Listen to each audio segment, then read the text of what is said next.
Me llamo Yamil, y hubo un tiempo en que yo creía que la peor clase de prisión era la que tiene barrotes, candados y puertas de acero. Hoy sé que no. Hay prisiones que te encierran mucho antes de que un juez pronuncie tu nombre. Prisiones hechas de miedo, de humillación, de injusticia, de rabia, de noches enteras preguntándole a Dios por qué guarda silencio cuando a uno le están destrozando la vida.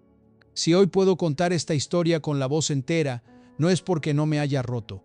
Es porque Cristo recogió cada pedazo que yo pensaba perdido. Antes de que todo ocurriera, yo era un hombre común. No perfecto, no santo, no de esos que hablan como si nunca hubieran conocido la calle.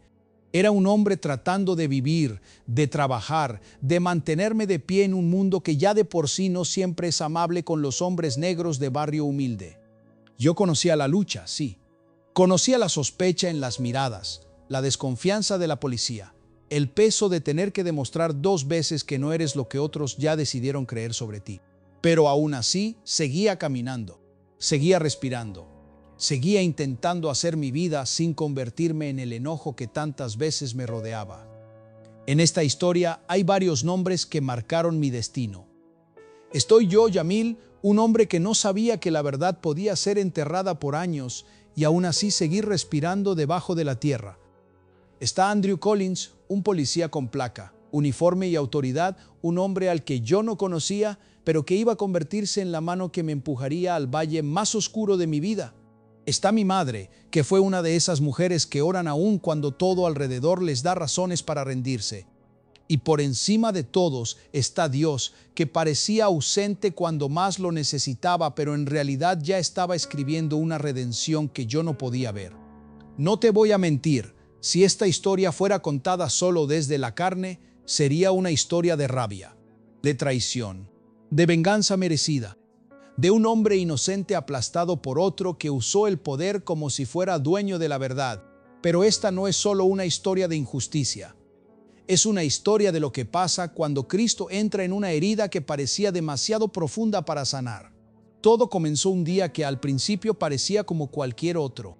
Yo no me levanté esa mañana sintiendo que el infierno venía por mí. No hubo una voz en el cielo advirtiéndome nada. No hubo una señal extraña, ni un presentimiento claro, ni una sombra particular en la ventana. Hubo rutina, y a veces así es como llegan las peores desgracias, disfrazadas de un día normal. Recuerdo el frío de la mañana en la calle, el ruido de la ciudad despertando, un auto pasando rápido, la gente caminando con ese apuro automático del que todavía no sabe que en unas horas su vida será otra. Yo estaba en mi mundo, pensando en cosas simples, pequeñas, humanas. Dinero, trabajo, pendientes, la próxima comida, lo básico, lo normal. Nada glorioso, nada trágico, pero en barrios como el mío, la normalidad siempre tiene una grieta. Uno aprende a leer el ambiente, a notar cuando una patrulla disminuye demasiado la velocidad, cuando una mirada dura se sostiene más de lo necesario, cuando alguien ya te juzgó antes de hablarte. Y aquel día, cuando vi acercarse a la policía, sentí esa vieja tensión recorrerme por dentro. No miedo exactamente, más bien cansancio. Ese cansancio que nace de saber que para algunos hombres con uniforme, tú no eres una persona sino una posibilidad, un sospechoso esperando confirmación. El oficial se acercó con esa seguridad fría de los que no tienen que explicarse demasiado. Yo no lo conocía, o al menos no lo conocía de verdad. Solo lo reconocía como se reconoce a ciertos hombres del sistema, por la forma en que se paran delante de ti sabiendo que la balanza ya está inclinada a su favor. Había algo en su mirada que no me gustó desde el primer segundo. No era simple dureza, era otra cosa. Una mezcla de desprecio y costumbre, como si ya hubiera decidido quién era yo antes de abrir la boca. Me habló con tono seco, me hizo preguntas. Yo respondí como pude, tratando de mantener la calma, aunque por dentro ya me ardía esa sensación vieja de tener que explicarme más de lo justo solo para ser tratado como ser humano. No era la primera vez que me detenían para mirar, revisar, sospechar, pero aquella vez había algo distinto, más pesado, más torcido, Recuerdo con claridad el instante en que la conversación dejó de ser una conversación.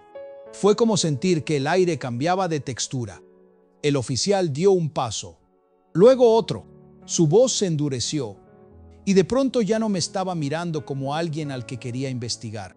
Me estaba mirando como a un hombre al que ya había decidido hundir. Yo intenté entender qué estaba pasando. Pregunté, pedí explicaciones. Pero cuando el poder quiere torcer la verdad, no necesita demasiadas palabras. Solo necesita que tu voz valga menos que la suya. Y eso fue exactamente lo que ocurrió. Me acusaron de algo que yo no había hecho. Todavía hoy me cuesta describir la sensación de escuchar una mentira dicha con la autoridad suficiente para empezar a volverse real delante de todos. No era solo indignación, era una clase de vértigo moral.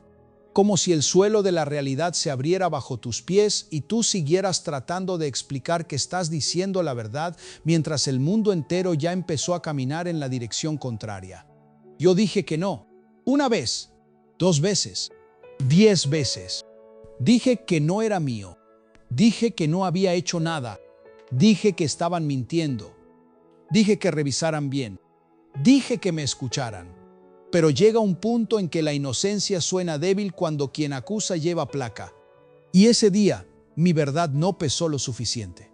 Recuerdo las esposas. Ese metal frío no solo cerrándose sobre mis muñecas, sino cerrándose sobre algo más profundo. Sobre mi dignidad. Sobre mi nombre. Sobre la idea básica de que si uno no hace el mal, al final la verdad lo sostiene. Yo crecí con defectos, con errores, con rabias, sí, pero también con una convicción sencilla. Si eres inocente, tarde o temprano eso cuenta. Ese día empecé a descubrir que en este mundo hay hombres capaces de enterrarte vivo bajo una mentira y seguir durmiendo por la noche. La gente miraba. Siempre hay gente mirando. Unos desde lejos, otros con curiosidad, algunos con morbo, y ninguno de ellos sabe que ese instante va a dividir tu vida en dos: el hombre que eras antes de la falsa acusación y el hombre que empieza a morir cuando lo meten a una patrulla por un crimen que no cometió. Intenté seguir hablando. Intenté mantener la voz firme, pero por dentro algo empezaba a quebrarse. No era solo el miedo a la cárcel, era algo más sucio, más íntimo. La humillación, la impotencia. El horror de entender que ya no estabas discutiendo un malentendido. Estabas entrando en una maquinaria. Y cuando esa maquinaria decide triturarte, tus palabras suenan pequeñas, ridículas, débiles.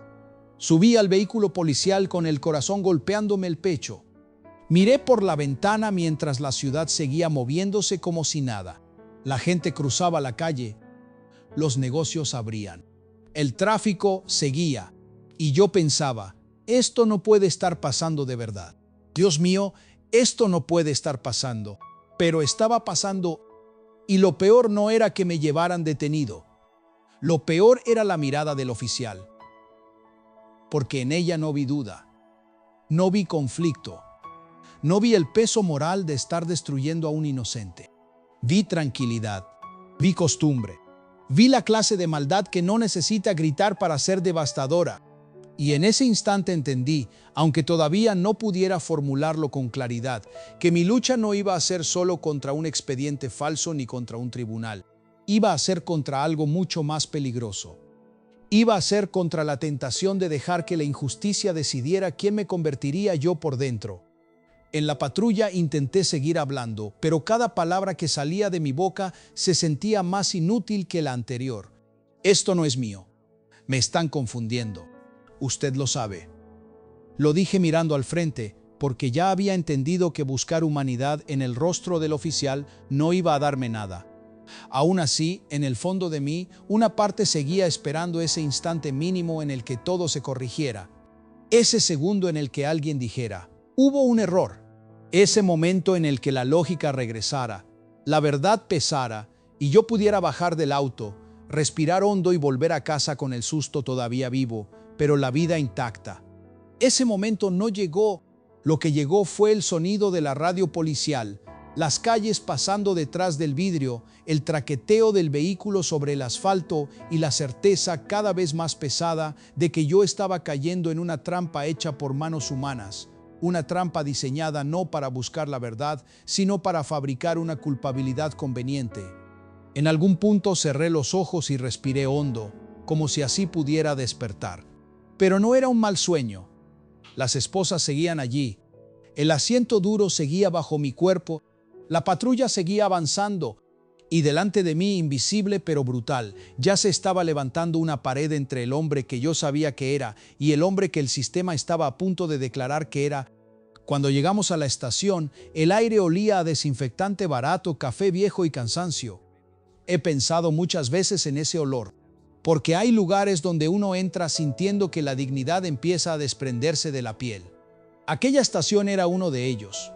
Había hombres con uniforme caminando con prisa, teléfonos sonando, papeles pasando de una mano a otra, puertas abriéndose y cerrándose con un metal seco. Todo funcionaba con esa calma mecánica de los lugares donde la tragedia ajena se vuelve rutina para los que trabajan allí. Me bajaron del vehículo como si yo ya no fuera una persona, sino un procedimiento. Y eso hace algo terrible dentro de uno. No es solo el miedo a lo que viene, es la despersonalización. Es sentir que tu nombre empieza a borrarse mientras otros te reducen a un caso, a una acusación, a un problema. Yo seguía tratando de hablar, seguía diciendo que era inocente, seguía pidiendo que revisaran bien. Pero ya me escuchaba a mí mismo y sentía la desesperación filtrándose en mi voz. No porque estuviera mintiendo, sino porque la verdad empieza a sonar frágil cuando cae en oídos que no quieren recibirla.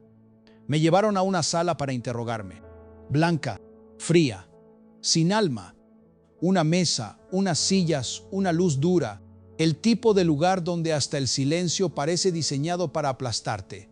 Allí entendí algo con una claridad dolorosa. La inocencia no siempre da serenidad, a veces da pánico.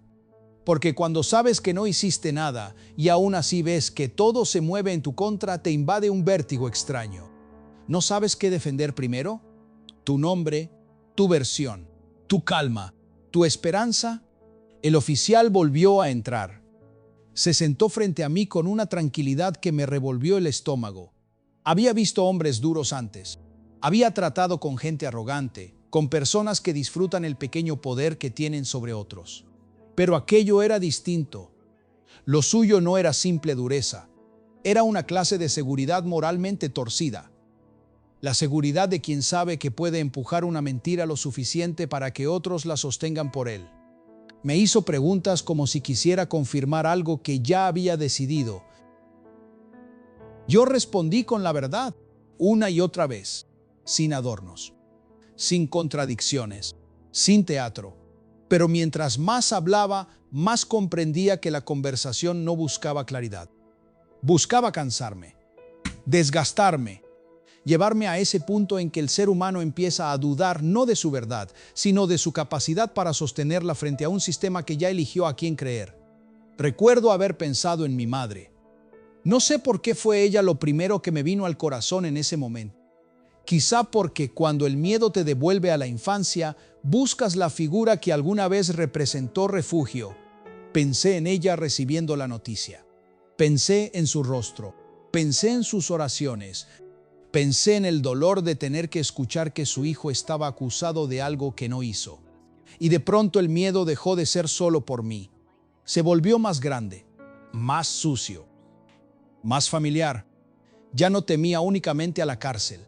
Temía la vergüenza, la sospecha, el peso que mi nombre iba a llevar encima aún siendo inocente. Porque una falsa acusación no ensucia solo expedientes. Ensucia memorias, ensucia relaciones, ensucia la forma en que otros pronuncian tu nombre.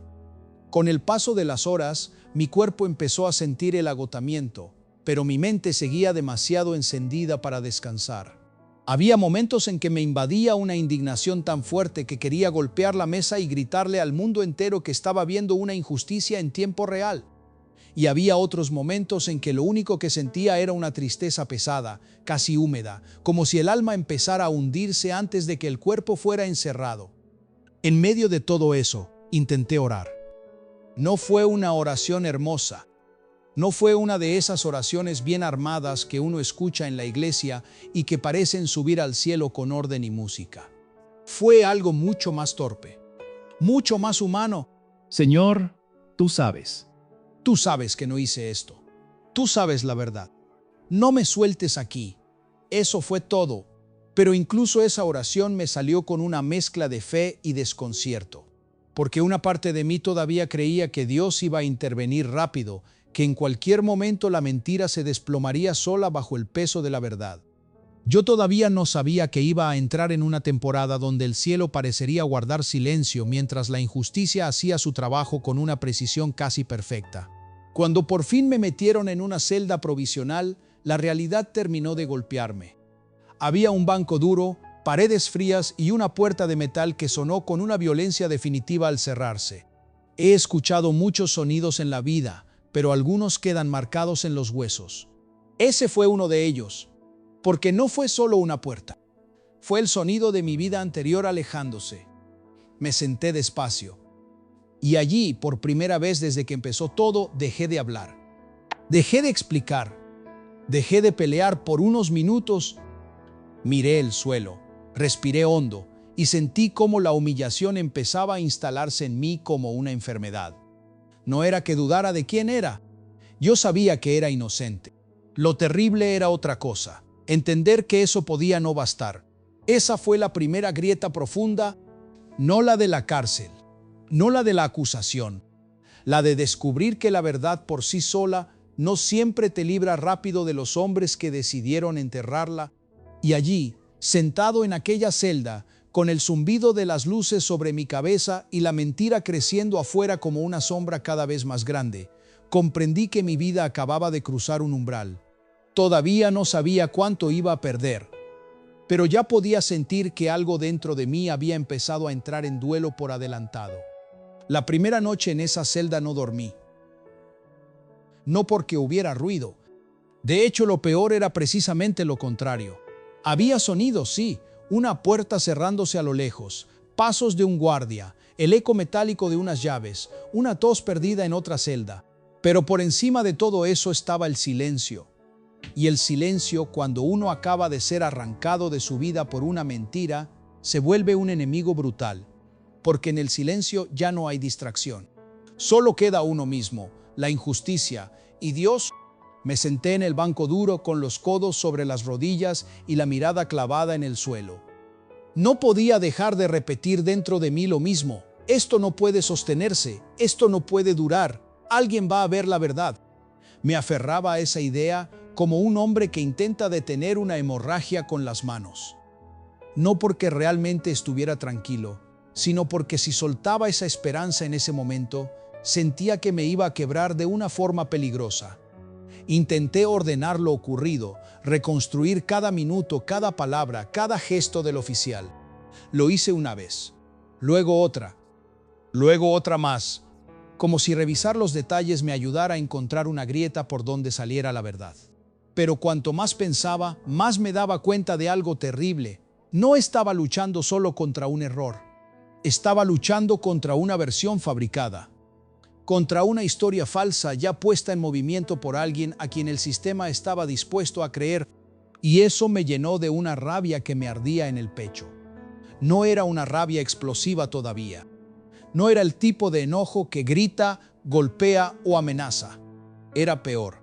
Era una rabia callada, densa, una de esas que se sientan a tu lado y empiezan a hablarte como si fueran razonables. Me decía, mira lo que te hicieron. Mira cómo torcieron todo, mira qué fácil fue para ellos. No olvides esto, no lo perdones jamás. Y si soy sincero, en ese momento no quería perdonarlo, ni un poco. Todavía no conocía el tamaño de la herida, pero ya podía sentir el veneno empezando a circular. Después de un rato pedí hacer una llamada. Recuerdo el temblor en mis manos, no de cobardía, sino de humillación. Hay algo devastador en tener que llamar a alguien que amas para decirle que estás preso por algo que no hiciste. No solo por el dolor que le causas, sino porque sabes que desde ese instante la injusticia ya no te está tocando solo a ti. Empieza a expandirse. Como humo, como lodo, como una mancha que alcanza a todos los que llevan tu apellido en el corazón. Cuando escuché la voz de mi madre, sentí que algo dentro de mí se aflojaba y se rompía al mismo tiempo. Intenté sonar firme. Le dije que me escuchara bien, que no era verdad, que no había hecho lo que estaban diciendo, que me habían tendido una trampa. Pero mi voz no salió como yo quería. Salió cargada, herida. Ella guardó silencio unos segundos que se me hicieron eternos, y luego respondió con esa clase de certeza que solo tienen las madres que oran: Hijo, yo te creo. Esas 4 palabras casi me destruyeron, porque en medio de tanta sospecha, de tanto uniforme, de tanta mentira pronunciada con autoridad, escuchar a alguien decir yo te creo fue como recibir agua en medio del desierto. No resolvió nada, no abrió la puerta, no borró la acusación, pero me recordó algo que yo necesitaba con desesperación. Todavía existía un lugar donde mi nombre no estaba manchado. Mi madre me dijo que oraría, me dijo que no me soltara de Dios aunque no entendiera nada. Me dijo que la verdad no deja de ser verdad porque los hombres la amarren. Yo la escuchaba con el pecho apretado, queriendo absorber cada palabra antes de que se acabara la llamada, porque intuía que venía una temporada en la que iba a necesitar recordar esa voz más de una vez para no volverme loco. Cuando colgué, la celda se sintió más fría. Me recosté contra la pared y levanté la mirada al techo. No sabía cuánto tiempo iba a durar aquello. No sabía qué otras mentiras venían en camino. No sabía hasta dónde estaba dispuesto a llegar ese hombre con placa para sostener su versión. Pero sí sabía algo: si no encontraba la manera de anclar mi alma pronto, aquella injusticia me iba a convertir en otra cosa. Y allí, en esa primera noche de encierro, hice una oración pequeña, casi rota, pero más honesta que muchas que había hecho en tiempos fáciles. Señor, no permitas que me roben también el corazón, porque en ese punto todavía creía que lo peor sería perder la libertad. No sabía que lo más peligroso apenas estaba comenzando: perder la capacidad de seguir siendo yo mismo por dentro mientras el sistema intentaba enterrarme vivo por fuera. Los días siguientes comenzaron a perder forma. En una cárcel, o incluso en la antesala de ella, el tiempo deja de moverse como se mueve para los hombres libres. Afuera la gente cuenta las horas por relojes, por semáforos, por citas, por comidas, por trabajo. Adentro uno empieza a contarlas por ruidos, por pasos, por puertas, por el momento en que te traen una bandeja de comida que no quieres, pero que igual miras porque necesitas recordar que sigues en el mundo de los vivos. Yo seguía diciéndome que aquello no iba a durar, que alguien revisaría bien, que algún superior vería la inconsistencia, que Dios abriría una salida rápida. Y sin embargo, con cada hora que pasaba, esa esperanza empezaba a cambiar de textura. Ya no era una certeza serena, era una cuerda que yo apretaba con fuerza, porque si la soltaba, me iba a hundir. Me llevaron de un lado a otro para más preguntas, más papeleo, más procedimientos. Los mismos rostros cansados, las mismas miradas que apenas se detenían en mí, las mismas manos tomando notas sobre una historia que no era la mía, y sin embargo ya comenzaba a pegarse a mi nombre como alquitrán. Nunca olvidaré esa sensación, ver cómo una mentira repetida con suficiente estructura empieza a parecer más sólida que la verdad desnuda. Yo seguía respondiendo con calma al principio, lo intentaba al menos, pero había momentos en que me entraba una desesperación tan grande que quería agarrar a alguien por la camisa y sacudirlo hasta hacerle entender que yo no era ese hombre que estaban describiendo, que estaban escribiendo una vida falsa sobre mi cuerpo real, que me estaban quitando algo más que la libertad, me estaban robando la posibilidad de ser visto con justicia. Y eso desgasta de una manera que no se ve en la cara al principio, pero que empieza a comerse el alma por dentro. En un momento me dejaron otra vez solo, sentado en una sala fría, esperando no sé qué documento, qué firma o qué traslado. Y allí, sin nadie delante, me vi obligado a enfrentar algo que no quería mirar todavía: el miedo. No el miedo físico, no el miedo de que me golpearan o me encerraran más tiempo en una celda pequeña. Era un miedo más hondo, el miedo de que la mentira prosperara, El miedo de que el sistema siguiera avanzando con la tranquilidad de quien sabe que puede aplastar a un hombre pobre y seguir funcionando como si nada. Pensé en mi madre otra vez. Pensé en lo que estaría sintiendo. Pensé en la vergüenza que otros intentarían ponerle encima solo por ser mi madre. Pensé en vecinos hablando, en rumores creciendo, en miradas cambiando, porque la injusticia no se conforma con encerrarte. También intenta reescribir cómo otros te recuerdan, y fue allí donde la rabia empezó a tomar una forma más definida. Ya no era solo indignación, ya no era solo dolor, era una determinación oscura que comenzaba a susurrarme al oído. Si sales de aquí, no olvides. Si sales de aquí, cobra. Si sales de aquí, haz que él sienta algo de lo que te está haciendo sentir a ti. Lo más peligroso de esa voz era que no sonaba monstruosa. Sonaba justa, sonaba como dignidad, sonaba como defensa propia del alma. Y por eso mismo era tan peligrosa. Yo todavía no hablaba de perdón. Ni siquiera podía imaginar esa palabra sin sentir rechazo. En ese punto, lo único que quería era que la verdad saliera y que el hombre responsable cayera bajo el peso de lo que había hecho. Quería verlo expuesto, quería verlo humillado, quería que sintiera en su nombre la misma mancha que había puesto sobre el mío. Cuando por fin me devolvieron a la celda, me senté en el banco y apoyé la espalda contra la pared. Cerré los ojos, respiré hondo. Intenté orar otra vez, pero esta vez me costó más. Porque la fe es más fácil cuando uno cree que el rescate viene rápido. Lo difícil es seguir hablando con Dios cuando la injusticia continúa avanzando y el cielo parece no interrumpirla. Aún así, murmuré algo. No fue bonito. No fue limpio. Fue apenas esto. Señor, no entiendo por qué lo permites. Pero si tú no entras aquí conmigo, me voy a llenar de algo que después no voy a saber sacar. Y apenas lo dije, me di cuenta de que esa era la verdadera batalla que ya había comenzado. No solo demostrar mi inocencia, no solo salir de la acusación, sino impedir que la traición de otro hombre me convirtiera por dentro en alguien que yo mismo no pudiera reconocer.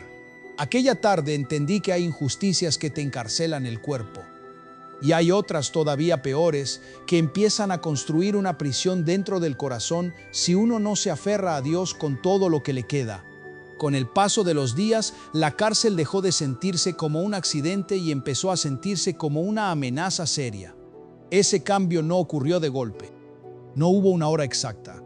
Fue más bien como ver subir el agua dentro de una habitación cerrada. Al principio uno cree que todavía puede detenerla con las manos. Luego se da cuenta de que ya le cubre los tobillos y cuando por fin entiende el peligro real, el miedo ya le está llegando al pecho. Empecé a escuchar palabras que antes me parecían demasiado grandes para aplicarlas a mi vida. Cargos, proceso, testimonio oficial, evidencia, audiencia. Cada término sonaba limpio en boca de ellos, técnico, casi neutro. Pero para mí esas palabras eran piedras, porque cada una significaba que la mentira no solo seguía viva, sino que estaba echando raíces en lugares donde después sería mucho más difícil arrancarla. Recuerdo especialmente una mañana en que me sentaron frente a un hombre que revisaba documentos con la misma expresión con la que otro revisaría facturas atrasadas. No había crueldad abierta en su rostro, y quizá eso fue lo que más me impactó, porque uno puede prepararse para la maldad evidente, para el hombre brutal, para el enemigo descarado. Lo que desarma de verdad es la injusticia burocrática, esa que no necesita gritarte, esa que te destruye con sellos, firmas y rutinas, mientras los demás siguen tomando café. Yo hablaba, pero sentía que cada explicación mía llegaba tarde. Ya había una versión oficial.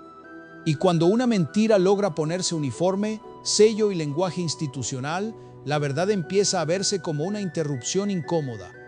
En esos días aprendí algo doloroso. La impotencia cansa más que el miedo. El miedo, al menos, te mantiene alerta.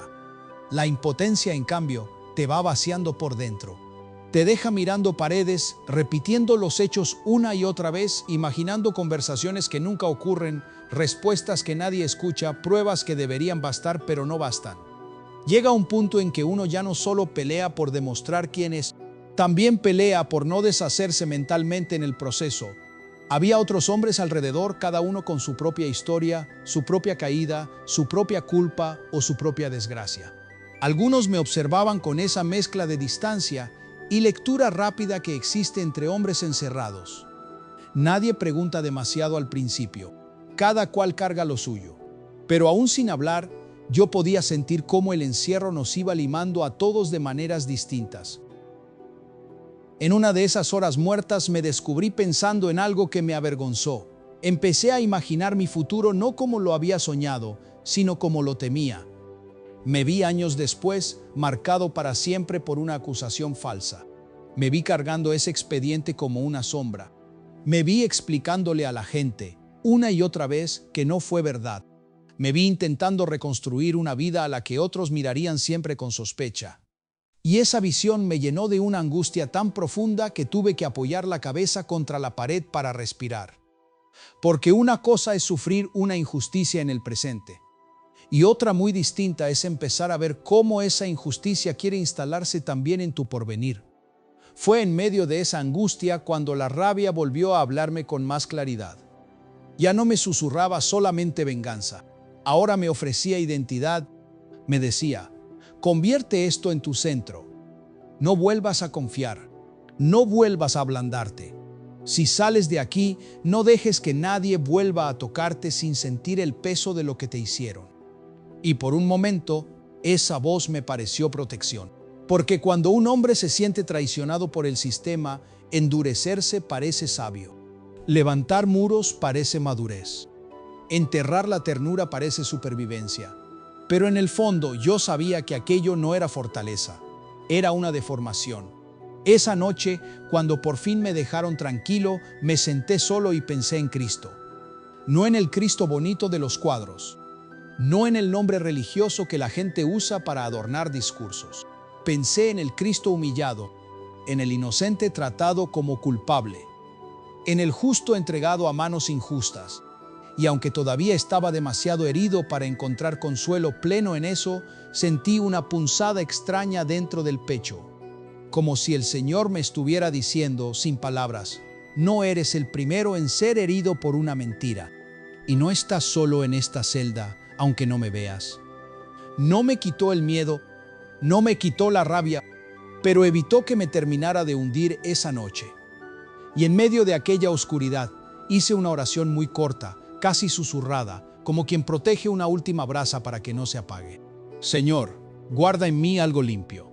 Aunque ellos quieran ensuciar mi nombre, no permitas que también ensucien mi alma. No sabía todavía cuánto iba a costarme esa petición, pero ya empezaba a entender que la cárcel más peligrosa no sería la de concreto. Sería la que comenzara a construirse dentro de mí si dejaba que la injusticia decidiera el tipo de hombre que yo iba a ser después de ella. El día de la audiencia llegó con una frialdad que todavía puedo sentir en los huesos. Me sacaron temprano, me pusieron de nuevo las esposas y me hicieron recorrer pasillos que olían a metal, a papeles viejos y a decisiones tomadas por otros hombres. Mientras caminaba, traté de repetirme que aquello era solo un paso más, que en algún punto alguien tendría que mirar de verdad lo que estaba pasando. Pero la esperanza ya no era la misma que al principio. Ya no era inocente. Ahora iba herida. Cuando entré a la sala, lo primero que me golpeó fue la normalidad del lugar. Eso me pareció obsceno.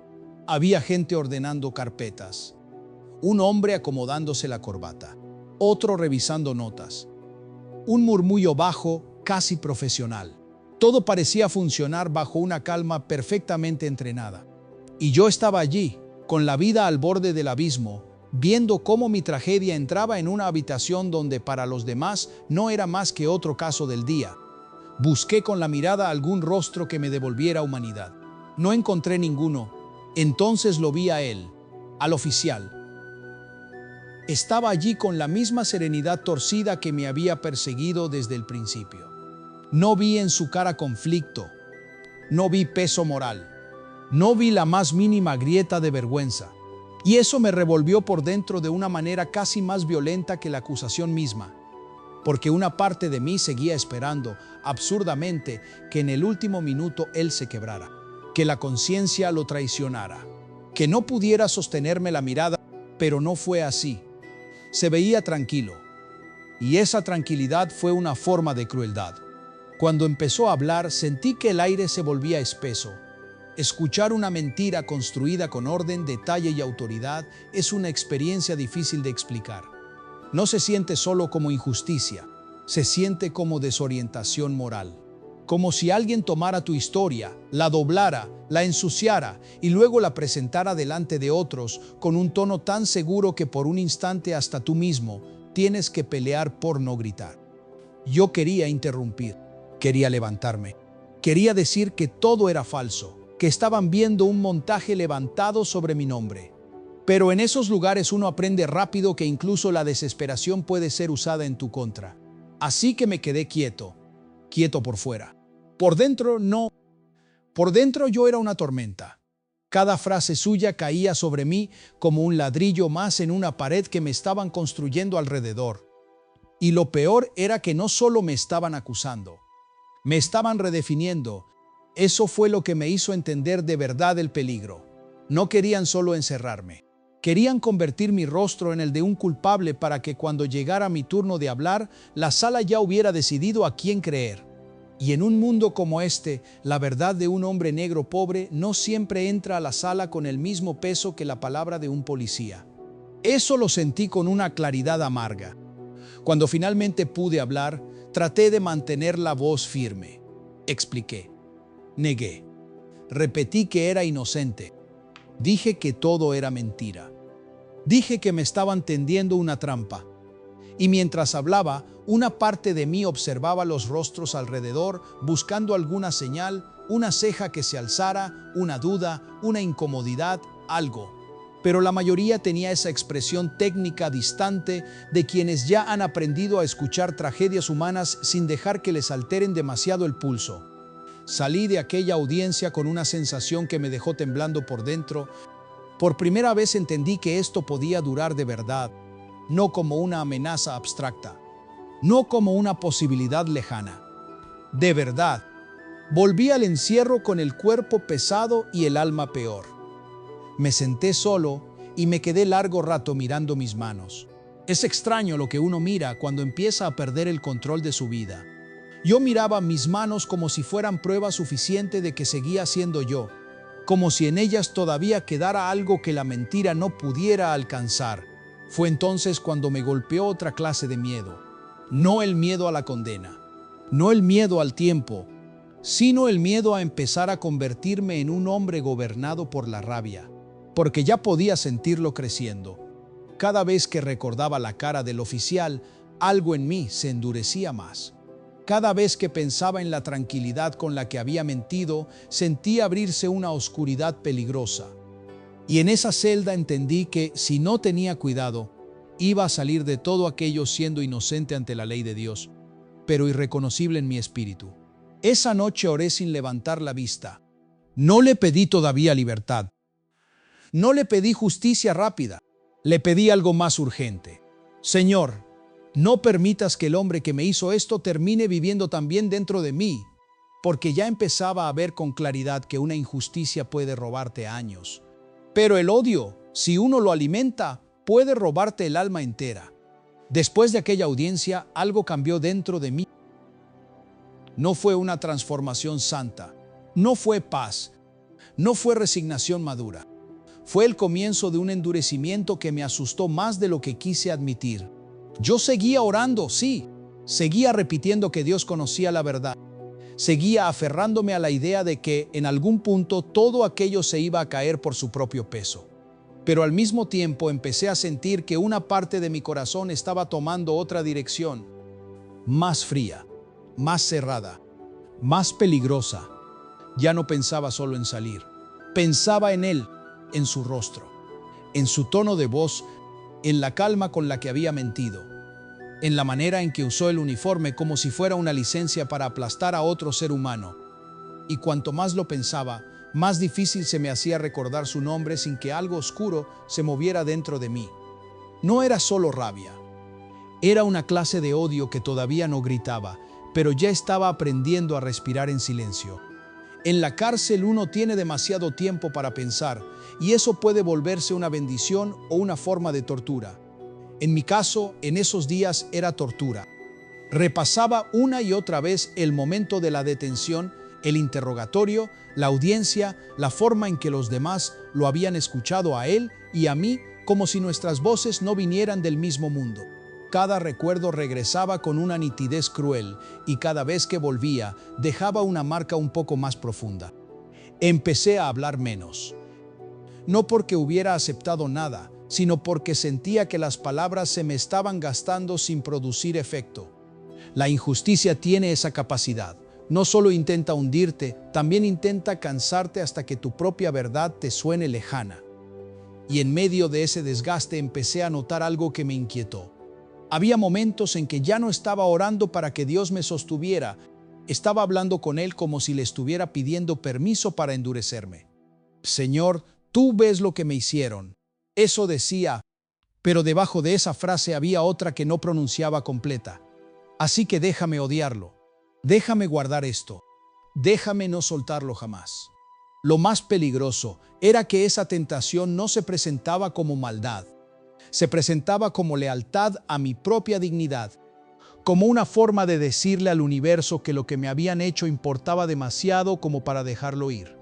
Empecé a pensar que si algún día soltaba ese enojo, entonces estaría minimizando el daño, como si el rencor fuera la única prueba de que la herida había sido real. Y sí, en ese momento eso me pareció razonable. Una tarde me senté solo, con la espalda contra la pared, viendo una franja de luz caer desde una ventana alta. Era una luz pobre, casi triste, pero aún así me quedé mirándola un buen rato. Tal vez porque dentro de una celda uno aprende a aferrarse a cosas pequeñas. Un rayo de sol, una llamada, un recuerdo limpio, una oración que todavía logra salir. Y mientras miraba esa luz, pensé en mi madre otra vez, en cómo estaría intercediendo por mí, en cómo, aún sin poder sacarme de allí, debía estar peleando por algo más importante, que yo no saliera convertido en piedra. Esa idea me sacudió, porque yo sí estaba empezando a convertirme en piedra, no por fuera todavía. Por fuera seguía siendo el mismo hombre cansado, indignado, tratando de mantenerse entero. Pero por dentro ya había zonas endureciéndose. Zonas donde la compasión no tenía permiso de entrar. Zonas donde el rostro de aquel oficial se estaba convirtiendo en símbolo de todo lo que yo odiaba del mundo. Y en esa mezcla de dolor real y odio creciente, empecé a entender que mi verdadera batalla ya no era solo legal, era espiritual. No porque el caso dejara de importar, importaba y muchísimo, sino porque había algo peor que ser condenado injustamente por un tribunal humano, ser liberado algún día por fuera, pero quedar sentenciado por dentro a vivir atado al odio. Esa noche oré distinto, no con fuerza, no con claridad, casi con vergüenza. Señor, no sé qué hacer con toda esta rabia. Si la guardo, me va a pudrir. Si la suelto, siento que me traiciono. Ayúdame, porque yo solo no sé salir de esto limpio. No recibí una respuesta clara, no sentí paz instantánea, pero sí me quedó una certeza pequeña, casi como una chispa. Dios no me estaba mirando solo como víctima de una injusticia, también me estaba mirando como un hombre en peligro de perder algo más profundo que su libertad, su corazón. Y por primera vez desde que empezó aquel infierno, entendí que tal vez el enemigo no necesitaba mantenerme preso para destruirme. Le bastaba con lograr que saliera de allí odiando tanto que ya no supiera volver a vivir sin ese odio. La primera visita de mi madre me dejó más herido y más sostenido de lo que esperaba. Cuando me dijeron que tenía visita, sentí ese golpe extraño que mezcla alivio y vergüenza. Alivio porque dentro del encierro cualquier rostro amado se vuelve una ventana. Vergüenza porque hay algo profundamente humillante en ver a la gente que te ama obligada a encontrarte así, del otro lado de un sistema que te trata como culpable aunque tú sepas, delante de Dios, que no lo eres. La vi entrar con paso firme. No parecía una mujer derrotada, tampoco parecía una mujer ingenua. Parecía exactamente lo que era, una madre herida, sí, pero sostenida por una fe que no dependía de las circunstancias. Y eso, apenas la vi, me quebró por dentro. Porque yo venía peleando para no caer en pedazos delante de otros hombres, pero frente a ella volví a sentirme como un hijo. Como alguien que necesitaba escuchar una voz limpia en medio de tanta mentira. Nos sentamos. Al principio no supe qué decir. Tenía tantas cosas atoradas en el pecho que ninguna salía bien. Quería hablarle del miedo, de la rabia, del oficial, de la audiencia, del agotamiento, de esa sensación insoportable de estar siendo tragado por una historia falsa. Pero cuando abrí la boca, lo único que salió fue esto: «Mamá, me están enterrando vivo». Ella no respondió enseguida. Solo me miró con esos ojos que ya habían llorado antes de entrar, pero que no venían a desmoronarse conmigo. Al final alargó las manos sobre la mesa, como si quisiera tocarme a través de toda esa maquinaria fría, y me dijo algo que hasta hoy no he olvidado. «Hijo, no dejes que te entierren por dentro antes de tiempo». Esa frase me atravesó, porque eso era exactamente lo que estaba ocurriendo. Mi cuerpo seguía vivo, mi mente seguía luchando. Mi voz todavía intentaba defender la verdad, pero por dentro ya había partes de mí bajando a una fosa peligrosa. La confianza, la calma, la ternura, la capacidad de mirar a otro ser humano sin sospecha o sin rabia. La injusticia me estaba encarcelando por fuera, sí, pero también me estaba invitando a convertirme en una tumba por dentro. Le conté entonces lo que no le había dicho a nadie con tanta claridad. Le hablé del odio. No lo adorné, no lo espiritualicé. Le dije que estaba creciendo, que cada vez que pensaba en ese hombre sentía algo oscuro tomar más espacio, que había días en los que me parecía que odiarlo era lo único que me mantenía en pie. Como si soltar esa rabia fuera aceptar la humillación, como si perdonar o siquiera no desearle el mal fuera traicionar mi propia herida. Mi madre escuchó en silencio. Luego abrió su Biblia pequeña, gastada por años de uso, y me leyó despacio un pasaje sobre no ser vencido por el mal, sino vencer con el bien el mal. Yo bajé la mirada apenas empezó. No porque no conociera el versículo, sino porque en ese momento me molestaba su verdad. No estaba listo para obedecerlo. Ni siquiera estaba listo para querer obedecerlo. Pero aún así lo escuché.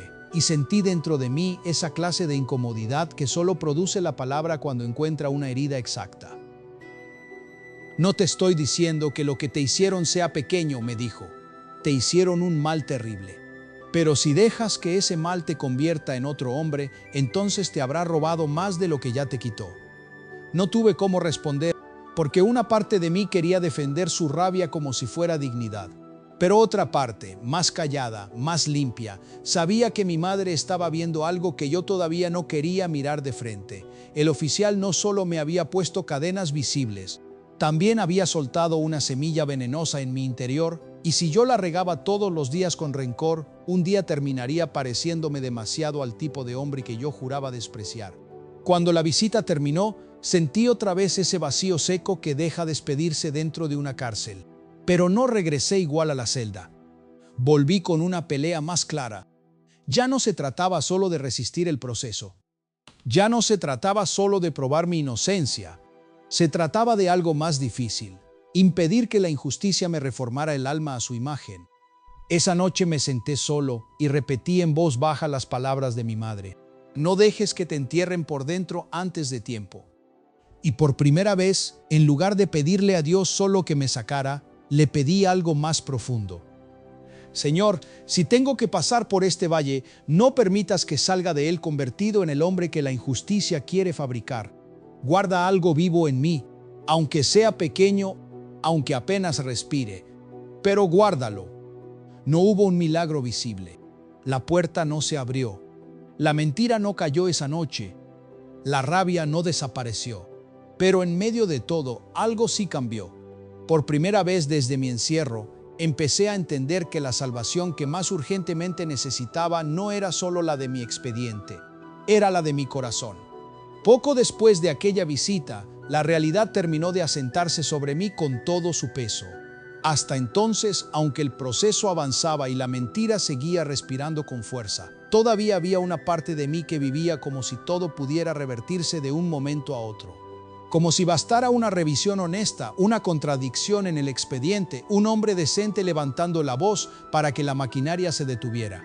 Pero llegó el día en que entendí que aquello ya no era una pesadilla temporal, era mi nueva vida.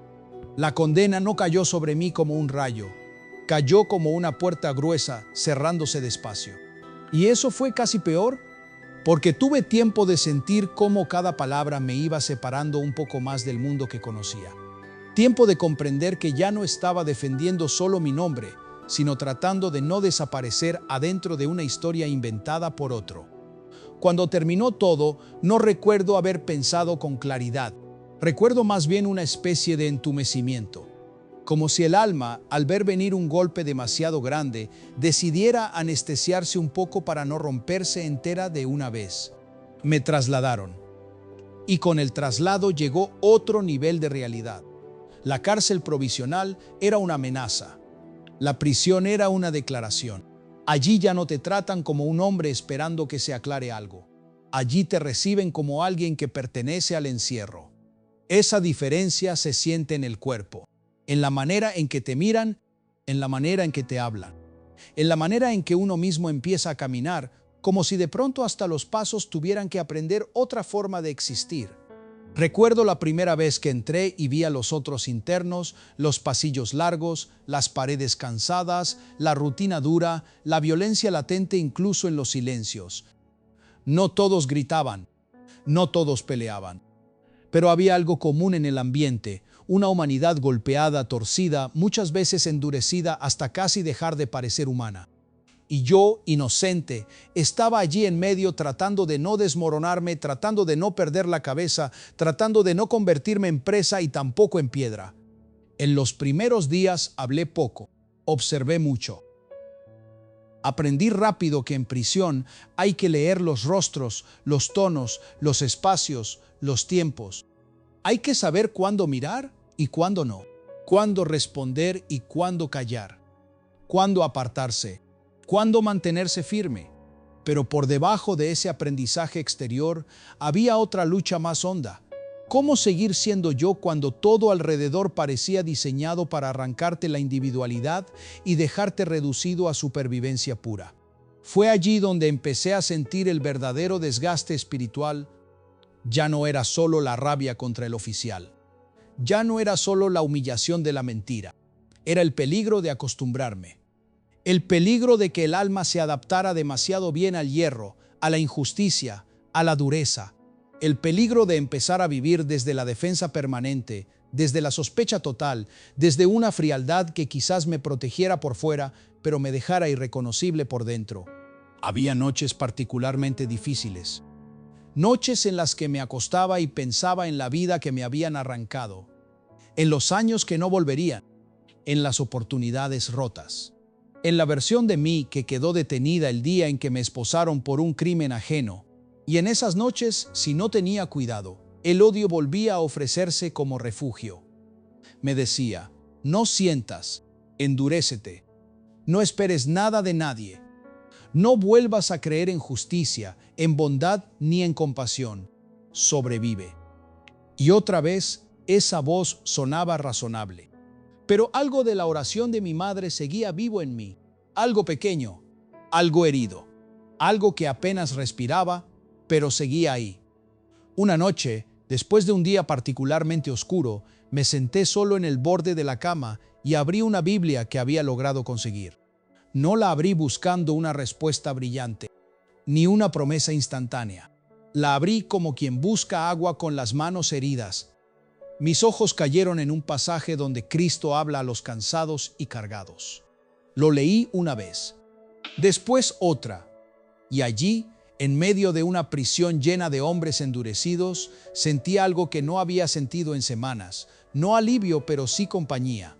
Como si el Señor me estuviera diciendo, no apruebo lo que te hicieron, no estoy ausente de esto, y aunque ahora no veas salida, todavía sé quién eres. Esa frase no apareció escrita delante de mí, nadie me la dijo en voz alta, pero se me formó por dentro con una claridad extraña, y me aferré a ella. Porque en la cárcel, cuando te han robado el nombre en público, recordar que Dios todavía sabe quién eres puede convertirse en la única cuerda que evita que te hundas del todo. Esa noche cerré la Biblia, apoyé la frente sobre ella y oré en voz tan baja que apenas me escuché a mí mismo. Señor, no permitas que este lugar me redefina, que la mentira no me bautice, que el odio no me disipule. Recuérdame quién soy, aunque todo alrededor intente convencerme de otra cosa. No salí de allí libre, no dejé de sufrir, pero esa oración me sostuvo de una manera nueva, porque por primera vez entendí que mientras el sistema intentaba ponerme una identidad falsa, Dios seguía pronunciando mi verdadero nombre en silencio. Pasó el tiempo, y cuando digo tiempo, no me refiero a semanas que uno todavía puede abrazar con la memoria. Me refiero a ese tiempo pesado que cae sobre un hombre como una piedra diaria. El tiempo de la prisión, el tiempo en que uno deja de contar meses y empieza a contar pérdidas. Años de vida, años de abrazos, años de amaneceres que no te pertenecen. Años en los que la injusticia intenta convencerte de que ya no eres una persona completa, sino apenas el eco de lo que te hicieron. Pero la verdad, aunque la entierren, sigue respirando. Y un día comenzó a salir a la superficie. No porque el sistema se volviera noble de repente, no porque todos despertaran con hambre de justicia. La verdad salió porque el pecado siempre deja grietas, porque la corrupción no puede vivir para siempre sin pudrir algo a su alrededor, porque aun cuando los hombres manipulan expedientes, no pueden gobernar eternamente sobre lo que Dios decide sacar a la luz. Cuando me avisaron que el caso se estaba moviendo, que había mentiras descubiertas, irregularidades, confesiones, piezas que empezaban a caer fuera de lugar, sentí algo que no esperaba. No salté de alegría. Me quedé en silencio, demasiado silencio. Porque después de vivir bajo la traición tanto tiempo, la esperanza ya no entra al alma como entra en la gente que nunca fue aplastada. Entra con cautela, como quien toca una puerta quemada sin saber si todavía arde. Y sin embargo, ardía otra cosa, la posibilidad de volver a respirar libre. El día en que salí no fue como en las películas.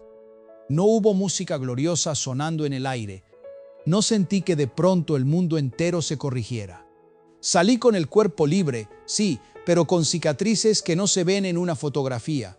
Cuando volví a mirar el cielo sin rejas, cuando sentí el aire en la cara sin permiso de nadie, cuando escuché sonidos de calle sin que significaran encierro, entendí que me habían robado años que nadie podría devolverme jamás. Y fue allí donde descubrí una verdad difícil. La libertad exterior no sana automáticamente la prisión interior. Yo ya no estaba tras las rejas, pero la imagen de aquel hombre seguía viva en mí. Su mentira, su calma, su traición, su uniforme usado como arma. Todo seguía allí. Había salido de la cárcel, sí, pero todavía tenía que salir del odio. Tiempo después me hablaron de él, Andrew Collins. Su nombre sonó distinto cuando ya no era solo el oficial que me había destruido desde lejos, sino un hombre caído, expuesto, enfrentado por fin a la verdad de lo que había hecho. Me dijeron que estaba quebrado, que reconocía su culpa, que quería hablar, que no buscaba justificarse, que sabía que había arruinado mi vida. Y en cuanto escuché eso, sentí la vieja guerra levantarse otra vez. Porque una parte de mí pensó, ahora sí que sienta el peso, ahora sí que mire de frente la ruina que sembró, ahora sí que conozca el dolor, pero otra parte, más profunda, ya había sido trabajada por Cristo durante los años oscuros. No estaba sana del todo, no estaba intacta, pero ya no era la misma. Y esa parte me hizo una pregunta que todavía me estremece. ¿Quieres ser un hombre libre o solo un hombre vengado? No fue una pregunta cómoda, fue una cruz. Cuando finalmente lo tuve delante, no vi al monstruo que había alimentado en mi mente durante tanto tiempo. Vi a un hombre caído. Culpable, sí. Profundamente culpable, pero también quebrado. Me pidió perdón. No con grandeza, no con argumentos, no con excusas. Lo hizo desde la ruina. Reconoció que me había robado años, dignidad, paz. Reconoció que había usado su autoridad para aplastar a un inocente. Y mientras lo escuchaba, yo sentía a Cristo pararse en medio de nosotros como la única razón por la que aquel momento no terminaba en destrucción. Porque si aquello dependía de mi carne, yo lo destrozaba con mis ojos. Pero si dependía de Cristo, tenía que decidir qué hacer con el milagro que Dios llevaba años obrando en silencio dentro de mí.